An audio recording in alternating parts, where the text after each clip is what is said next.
สบายดีพี่น้องบรรยากาศเนาะเอาพาลงอยู่วัดแสนไต่นั่นเองเนาะน้ำแข็งใสน้ำอ้อยเป็นเห็ดลงทานเด้อพี่น้องเด้อเห็ดลงทานเนาะนี่ใช้สีไทยให้หวานแซ่บเนาะเห็ดไปทางที่ไทยกับไฟสิบบาทเดี๋ยวเราใส่นี่นะน้ำงามมาดิน้ำงามเดี๋ยวมาพาลงเนาะมาแจกประเทศต่างไม้เนาะพาจะลงฝากนะเนาะผู้คนกำลังมาเนาะปกติร้ายได้พี่น้องนางขาพาลงเนาะไทยหลักไทยไทยกับไทยคือน้ำแข็งใสแจกนิดหน่อยพอเต็มหน่อยผู้ใหญ่พี่น้องผู้ใหญ่ไปกระแจกขึ้นกันเนาะกินนั่นอากาศร้อนพี่น้อง41 หรือ42 องศามันเนี่ย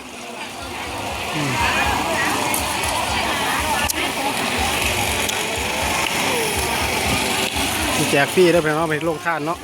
พอจานเพิ่นคนได้กินก็มากินเด้อเป็นคันน้ำอ้อยเนาะอากาศร้อนอากาศหนาวอากาศร้อนขายดีพี่น้อง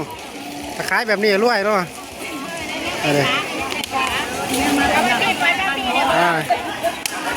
ใครอยากกินก็มากินได้เด้อเพิ่นแจกให้ฟรีเนาะ